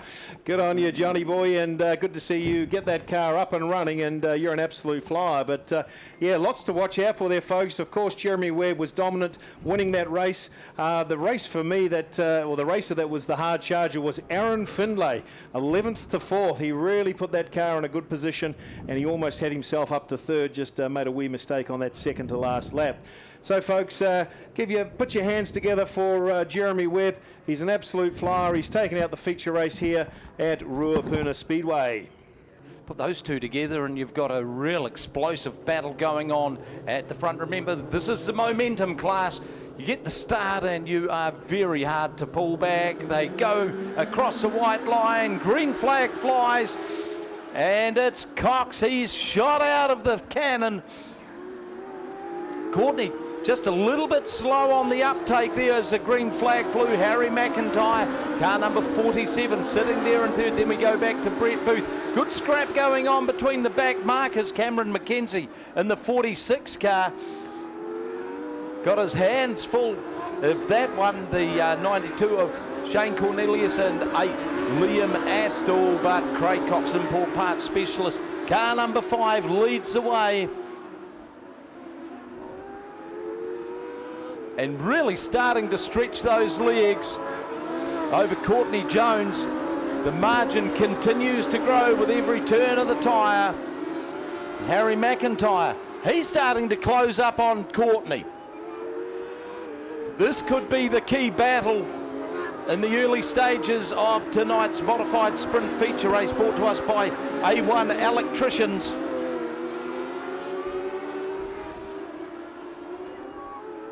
And Courtney Jones holding on to that second spot, but she has got a battle looming large. Craig Cox, he's not at all concerned about that. He's just starting to get some fresh air in his lungs, well and truly in command of this race. 6 laps in the book next time across the line at the NPD 100% fuel start-finish line. Courtney Jones in second, Harry McIntyre in third, Brett Booth in fourth. He's shaken himself loose from the other cars and sits firmly in fourth. He'll be praying for a yellow, no doubt about that. But Craig Cox, big advantage over his opponents. Courtney Jones still in second. Cox's best time of 14.969.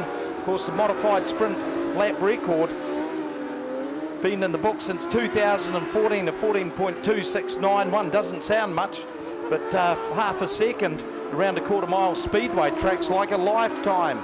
So it's still Craig Cox going about the business. That's 9 laps down for Cox, Jones and Harry McIntyre. You just sense that Harry McIntyre's waiting for Courtney Jones to make a slip up. He'll be waiting an awful long time for that to happen. Harry just hooked a little bit of a lump there in front of the Stadium Finance Hospitality area, spun it up. Yellow comes on. Brett Booth will be smirking. Yeah, Harry will be very disappointed. It's his first proper year in modified sprints this year, and He's really honking along that thing, and just the smallest of mistakes has got him all tangled up. But it's a small field. You get to start off the back. Not sure how many laps he's got left there, AJ. Might just be a handful. Yeah, just 5 to go. Oh, 5. Well, sorry, 2 to go. Oh, 2 to go. Okay, so let's see how far Harry can make his way up the field. These cars are so quick in the first couple of laps. He's got to make all his passes stick then. And look at Courtney Jones. She's right on the back tail bumper of Craig Cox. That Coxie machine is very fast off the start, and that seems to be all the advantage that Craig Cox needs. Let's see how Courtney can go at this next restart. Yeah, the start is pivotal on this one with just a couple of laps to go. Cox brings him around. Green flag flies. Jones needs to act quickly because here comes Brett Booth, and he had been languishing a little further back in the field, but that yellow brought him very, very close to the action. White flag about to fly. Our race leader, modified sprint feature time. It is Craig Cox, Courtney Jones in second, Brett Booth in third. Then we go back to Cameron McIntyre and Liam Astle. Harry McIntyre, second, what's he, about 6th or 7th now. He will be absolutely kicking himself as the checkered flag flies. Craig Cox takes the win, Courtney Jones second, Brett Booth third, and rounding out the 4th spot will be Cameron McIntyre. Yeah, good stuff, Coxie. 14.9, your fastest lap. Anything under 15 seconds is flying around here, and you did it pretty easily in the end, and with really no competition pushing you too hard. So good to see Coxie, the 5C car, import parts specialist, taking out the feature race here at Ruapuna Speedway tonight.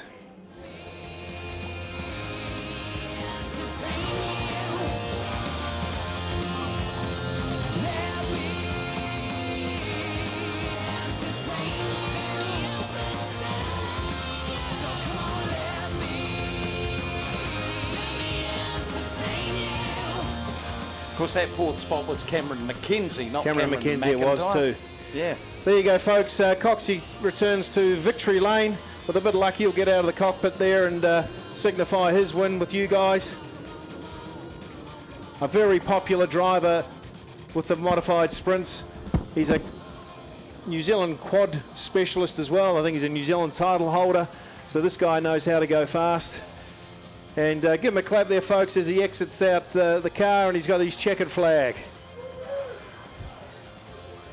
Good on you, Coxie. Good to see you take out the feature win here tonight. Rightio, we'll go to Warwick, and it's Wingless Sprint feature time. Yeah, Simon Moore, Andrew Marker. They get underway. Looks like it could be Andrew Marker who gets his nose in front in these early stages. Simon Moore in that 2nd spot. Then we go back to 11 of Shooter Hawkins. There's the 4 of Riley Letton sitting there in that 4th spot with Charlene Jemmett in 5th. Just sorting themselves out as they come on round. But it's Andrew Marker out in front of the field. Simon Moore looking to go up a little bit higher and wide. Hawkins sits down low. Letton sort of in the middle of the track. Charlene Jemmett keeps it nice and tight as they come round, and this looks like Simon Moore. Oh dear, and Shooter Hawkins come together again. Now he's got Riley Letton's moved up into that 2nd position from Moore. Hawkins recovers and holds that 4th spot. Looks to come round on the inside. But Andrew Marker in the meantime has just run away with it. Letton still holding that 2nd position from the 21 of Moore. Hawkins looks for an inside move, but there's a wee bit more momentum up the top side with Andrew Moore. Marker comes through. Letton in that 2nd spot. Hawkins is right on his bumper. He now may have got underneath Moore. He moves up into that 3rd spot. Now moving around the top side of Letton.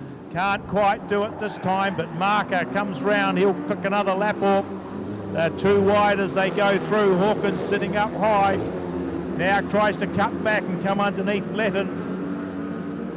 Charlene Jemmett still holding that 5th position as a little battle continues at the tail of the field for the rest of them. It's the 75 of Andrew Gregg just holding out Sophie Wills from Cromwell, and Mark Morris in the 78 and the 5 of Matthew Phillips. They have a little battle on their own, but no one's going to get anywhere near Andrew Marker. Kirk Hawkins has really cemented that second position at this stage, which we have. Just go back and look at the battle that's on for that third spot. It's the 4 car of Riley Letton just leading them out there. 21, Simon Moore comes through on the inside. He's got the inside run. Can Letton fight it off? No, he can't. So Moore goes up into that third spot. Letton tries to fight back, but just hasn't quite got the pace. In the meantime, another lap goes in the book for Andrew Marker.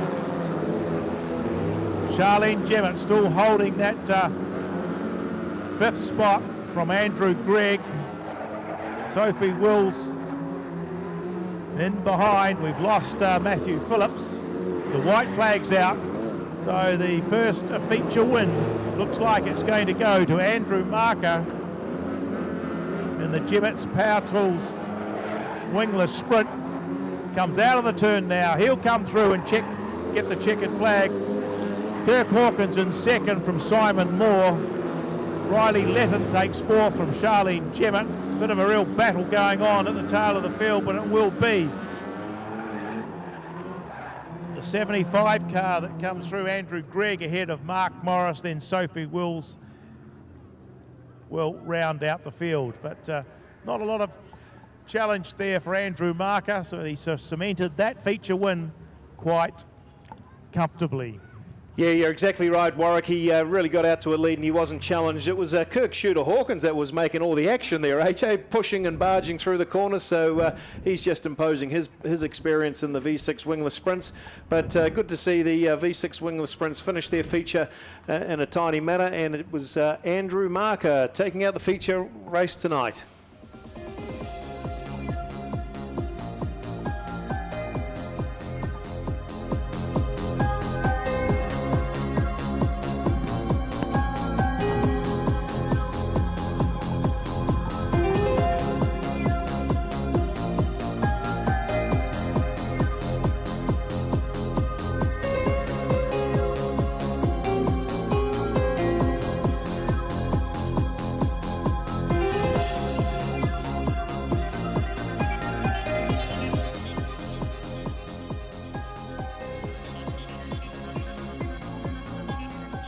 Well, yeah, you did right. Andrew Marker taking out the win. Old Kirk Shooter Hawkins, he's like the old Wild West gunslinger, isn't he? He was, yeah, there ain't room in the town for both of us, says Andrew Marker. Pulls into victory lane. Of course, this is where all the winners want to get to.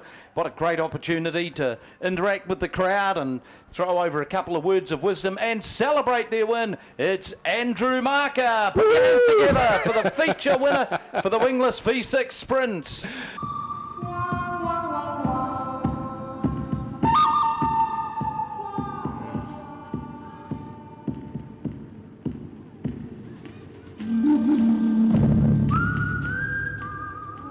And over to you, Warwick.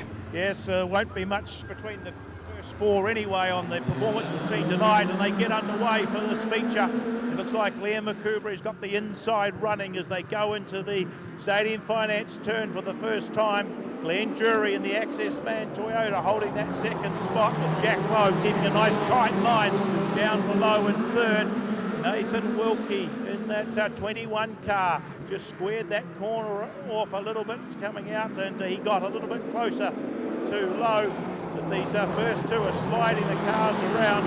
Glenn nearly got caught up there a little bit with the hump in the track, but Liam McCoubrey just leading them through, moved up onto the dirt. So has Jury. Jury's coming under a little bit of pressure now from Jack Lowe as he gets the wheels down on the inside of him, trying to round him up. While that happens, McCoubrey has a little bit of fresh air that he can play with. Looks like there's a little bit of a lump coming out of that turn there that could be catching them out. Glenn Jury just sits up mid-track. Jack Lowe likes the low side coming out of this turn. Nathan Wilkie in that fourth spot, in behind. The other 2 boys at the back of the field Jay Chadwick and Mitch Hill is having a little race of their own, although Jay Chadwick's now broken the shackles of Hill and he moves up into a comfortable 5th position. A little bit processional as they use the time to dial in. They're certainly throwing those midgets sideways into the turn. Just looking to see who's going to make the first move, where the interest's going to be. Liam McCoubry out in front, now mid-track he's running, getting those wheels into that dirt and then driving out of the turns. Glenn Drury sitting in behind, following very similar lines. Now Jack Lowe's decided to follow up exactly the same lines as Drury's got, and he may have closed up a fraction. Now he looks to cut that corner a little bit more. He tries to come underneath, and he may well have done it. A good move there from Jack Lowe. Now Glenn Drury says, no, I'll take that back, and he slides across the front. Now Lowe comes back at him and goes back into that 2nd spot.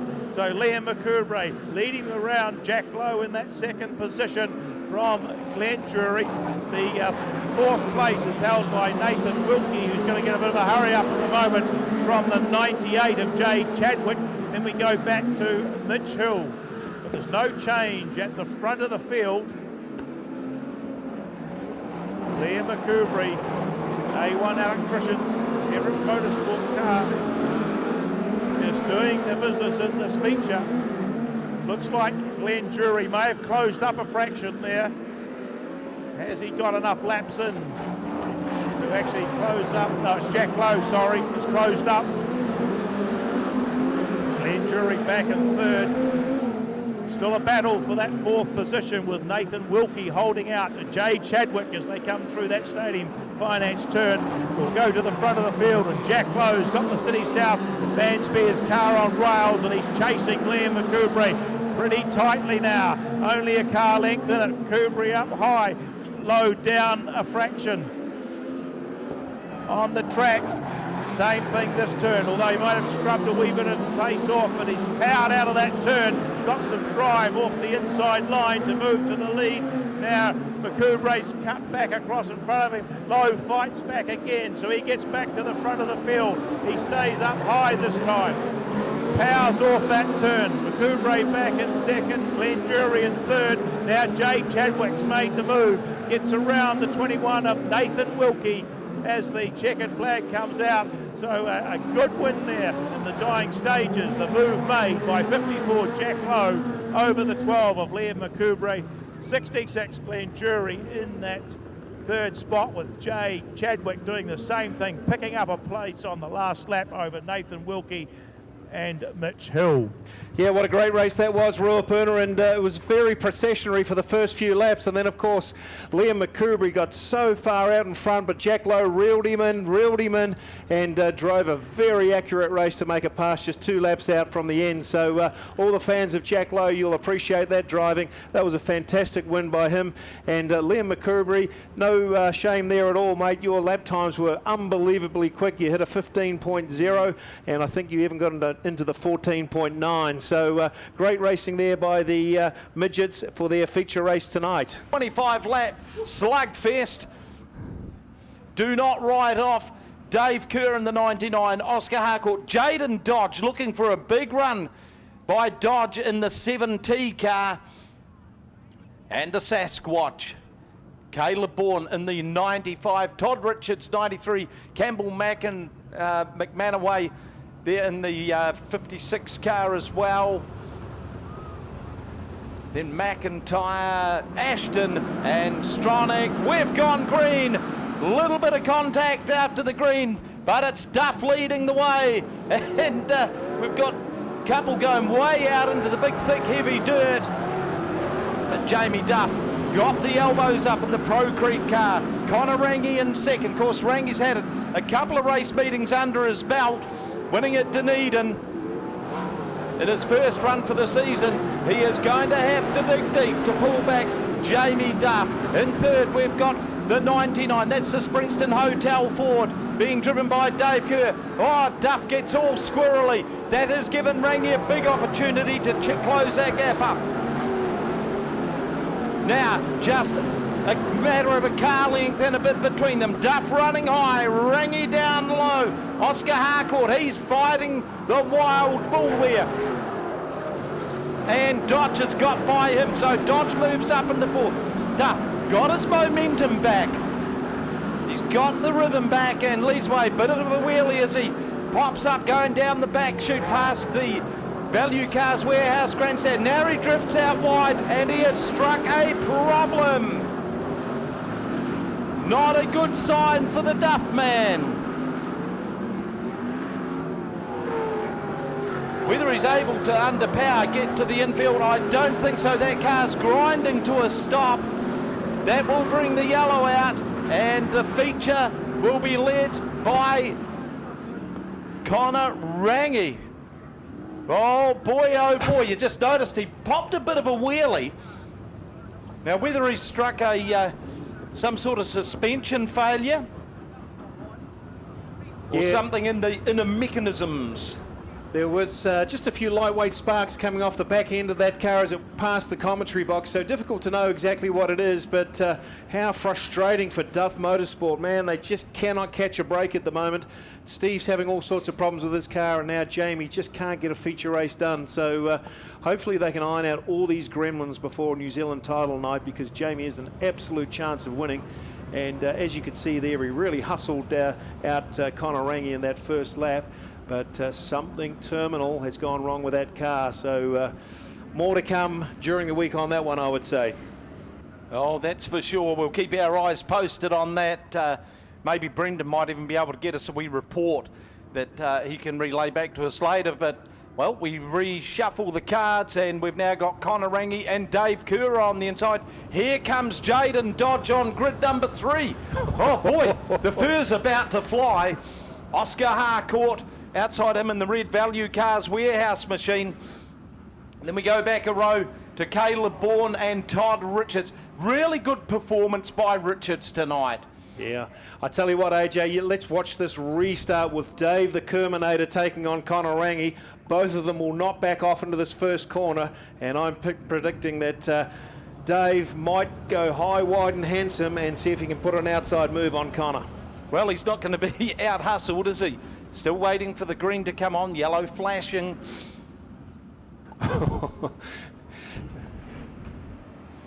Oh boy, panting anticipation.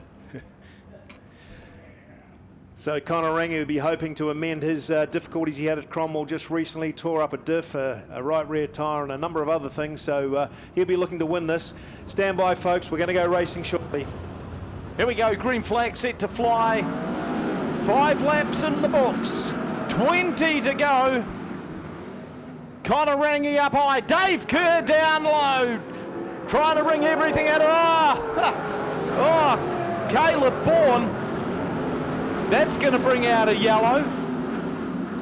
A high-speed pirouette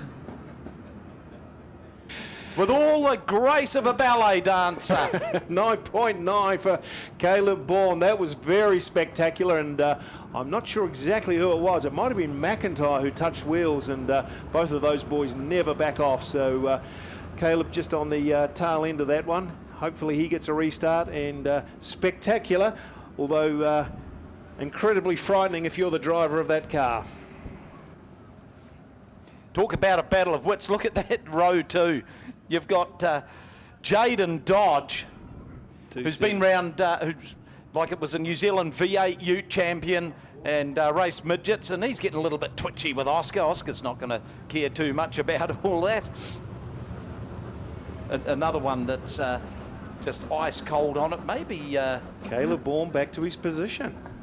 Interesting. Yeah.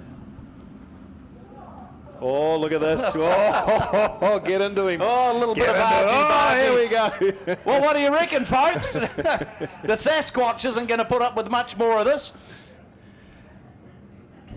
Jaden Dodge never backing down. And Oscar Harcourt's going to get a piece of this as well. Well, Oscar should be running in 5th according to the lap scoring. So it's Rangy, Kerr, Actually, no, he should be 4th because Jamie Duff's still appearing on there. Well, let's see how this plays out. Of course, the Speedway NZ officials can talk with these guys, and they're probably giving them a few stern words to say, sort yourselves out, boys. Imagine if they could talk back to the officials. I don't think you'd hear much, mate. The alternative commentary. Oh, dear me. All right, folks, the heart rates are flying at the moment, and the adrenaline's pumping, as AJ would say, so stand by, take 2, here we go. Yeah, here we go. This is going to be an intriguing battle. Green flag flies, Connor Rangi. He makes a belter of a start in the Dalton's machine, and into second spot it's still Dave Kerr. It's Ducks and Drake stuff. Oscar Harcourt sitting there in third. Then we go back to Jaden Dodge, making a run up the inside is the 95 rather of Caleb Bourne, but Jaden Dodge gets him back. Wheelie, we've got another one around. It's McIntyre. Well, there's plenty of story to play out in this race. We can all see it, can't we, folks? Jaden Dodge is not letting Caleb Bourne go anywhere. Caleb Bourne's determined to block him out, and it was McIntyre that held the field up. So plenty of hard racing going on here at the Racecourse Hotel and Motor Lodge Ruapuna Speedway. The Dalton Sprintcar Summerslam. What a race this is turning out to be. Yeah, and Dave Kerr just going about his business. Some of these boys may just want to temper things down a little, I think. Well, it looks like Connor Rangi's really got the jump and the power in that Dalton's car to get away from the start. But you know what? This is the best I've seen Dave Kerr drive. Normally he's high, wide and handsome. What he's doing is he's driving and waiting for the mistake. And if Connor Rangi makes the smallest of mistakes, the Kerminator will be through like a flash. He's got enough horsepower in that car. And Oscar Harcourt's made himself another place forwards. And those boys are all still mixed up together. So let's see how this plays out at Ruapuna. Looks like McIntyre's going to get a restart also. Yeah, very aggressive from Oscar Harcourt, isn't it? Because you wouldn't think the boy would say boo to a goose. He's just not going to be intimidated. Oh, here we go. What's Caleb Bourne up to? He might just be letting somebody know. Oh. I don't think you'll get to the front. Well, again, the lap scoring says that now that Duff's out of the lap scoring sequence, we've got Rangi, Kerr, Harcourt, Bourne, Dodge. Well, like you say, mate, Ducks and Drakes. Yeah, he needs to be a little bit careful. He needs to be a little bit careful, I would suggest. Oh, Caleb Bourne, what are you up to, mate? Yeah. There you go, folks. If you didn't think there was any feeling in this race, we haven't seen that for a number of years. Not since big Steve Duff Jr., Steve Duff Sr. used to do it.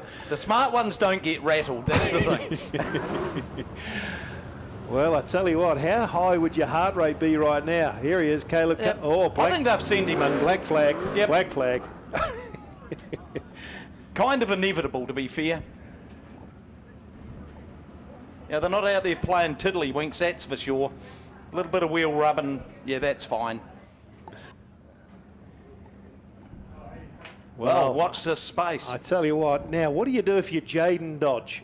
Can you get your heart rate under control? Can you race properly? Are you so PO'd with everybody that you go backwards? Who knows? Let's see what he's made of, and hopefully he can go forwards in the race.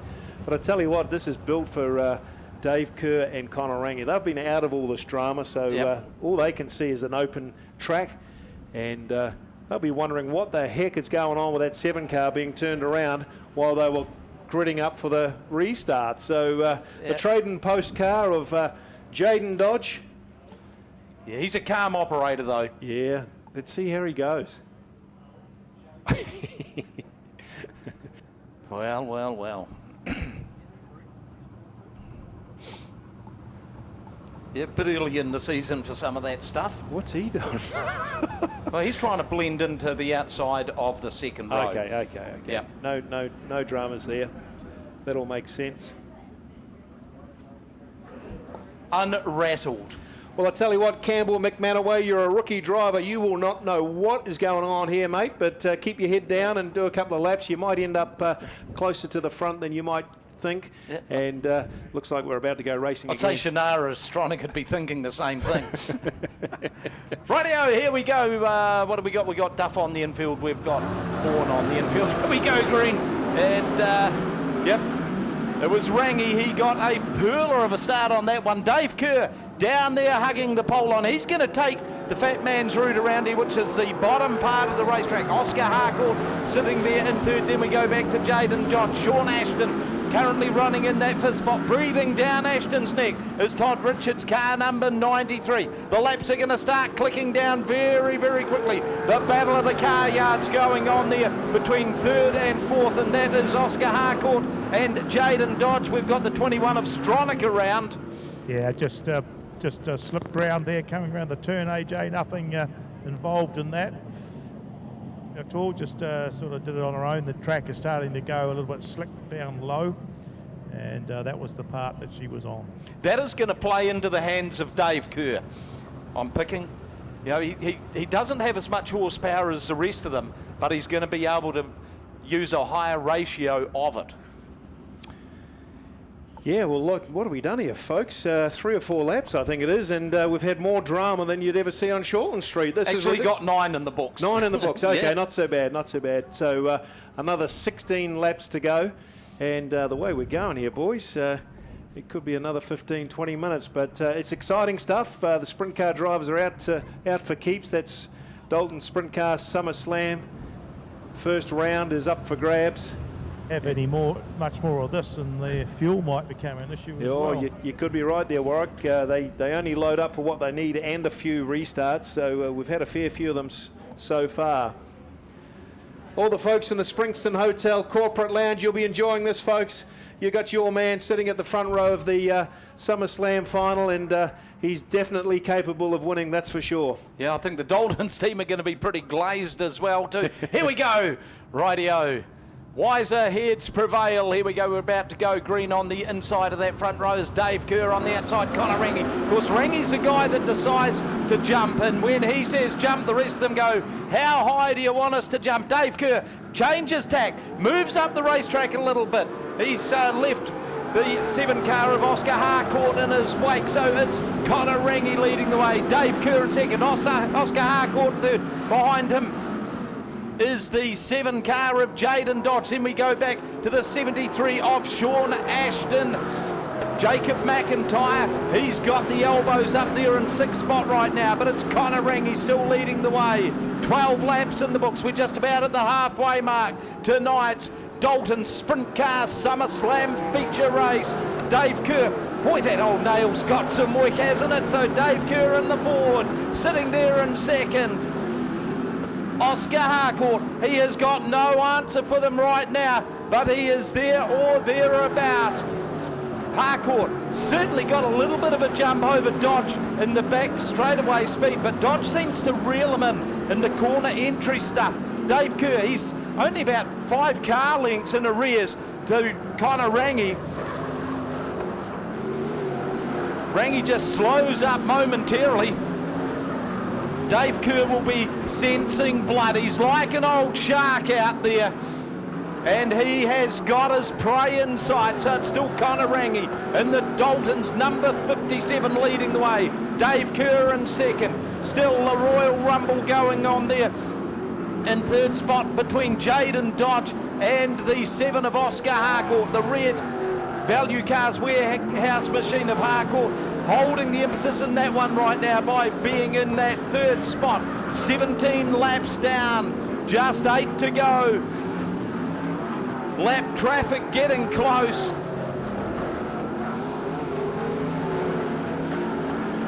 And Rangy is having some real heat applied by Dave Kerr. Oh, Davey gets way out wide.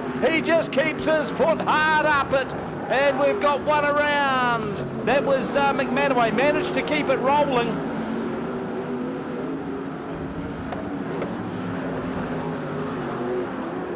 Who would have thought that Dave Kerr would have been issuing such a big challenge in this race? And look at Kerr's cornering speed compared to Rangy's. That is where Kerr is starting to bite into Connor Rangy's lead. He is ringing it out. 21 laps down, this time past the MPD 100% fuel start-finish line. Connor Rangi, Dave Kerr just tiptoeing his way through the lap traffic. It's Shannara Stronach in the 21 car. Kerr's car just seems to have lost a little bit of pace.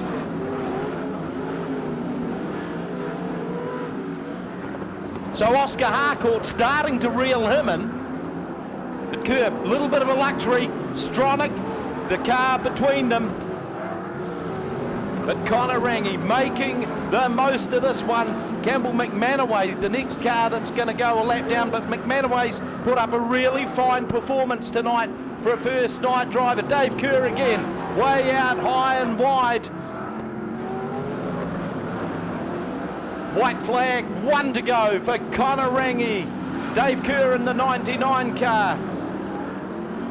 Hanging on to that second. Dodge, he's coming back for one final lick at Harcourt to see whether he can pull into that third spot. He's not going to do it, but the checkered flag flies for Connor Rangi. Dave Kerr in second place. Then we go back to Oscar Harcourt in the red 7 value cars warehouse machine.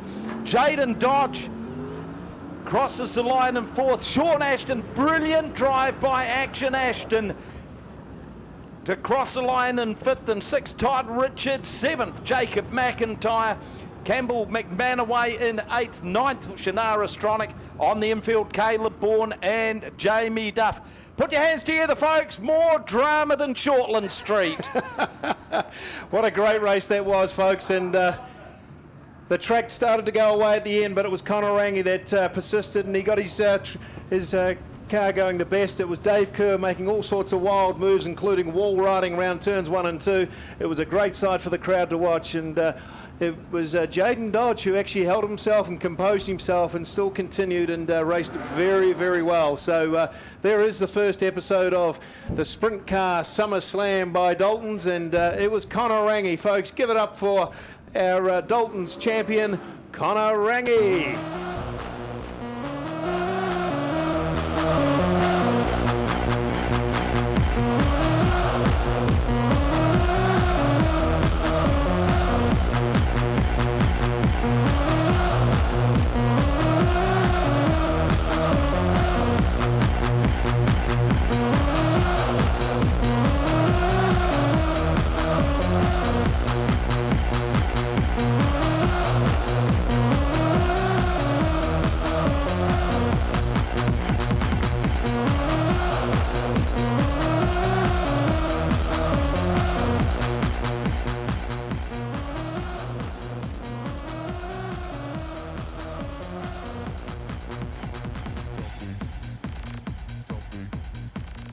There he goes, folks. Connor Rangi getting onto the tail tank of his Dalton Sprint car. Give him a clap. That was a great feature win, full of drama.